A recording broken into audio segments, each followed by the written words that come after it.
Peggy 18. Across the centuries, assassins and Templars wage a hidden war. One side fights for freedom, the other for control. The fate of humanity hangs in the balance, and that balance is shifting. Welcome to Assassin's Creed Brotherhood Diaries.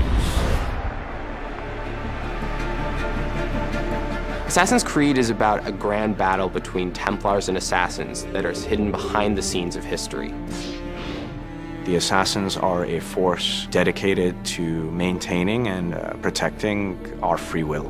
And that sets them in direct opposition to the Templars, who are all about control.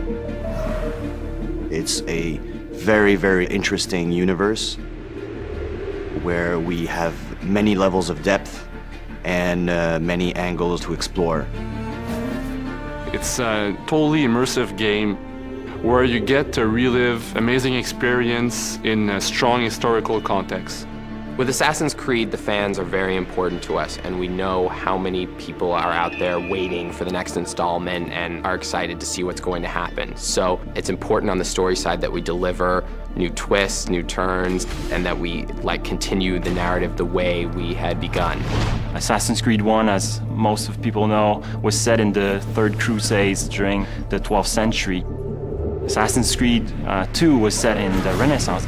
This time around, we are going to focus especially on the city of Rome itself and on the life of Ezio, the second part of his life where he decides to build a new order, which we call the Assassin's Brotherhood.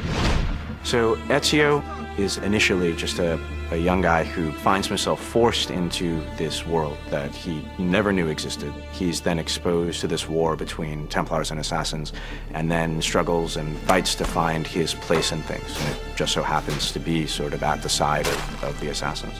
Assassin's Creed Brotherhood is a little bit like a new season of a great TV show. Assassin's Creed Brotherhood starts off at exactly the moment that Assassin's Creed 2 ended. So, when we made Assassin's Creed 2, we understood that Ezio's story was more epic than anything we could tell with one game. And this time around, what we wanted to give the players is the fantasy of being leader of an assassin order. And it made sense for us to put the player in that position and have that extra responsibility of not only teaching them, but also recruiting them and molding the next generation of assassins. The player will be able to recruit new assassins, train them, and eventually send them on different types of missions. You will see many familiar faces in Assassin's Creed Brotherhood. Lots of characters that you knew before in Assassin's Creed 2 will return, but not necessarily the way you expect. Now, Ezio is much older, he's wiser, and he's about to become a leader of the Assassin Order, and he'll need to prove that he truly can lead. But things aren't going to go as planned. Next on the Brotherhood Diaries. We're introducing a fresh and unique multiplayer experience, so that's the first time we are doing that for the Assassin's Creed franchise. In Assassin's Creed Brotherhood, the player is going to get to actually create the Renaissance in Rome.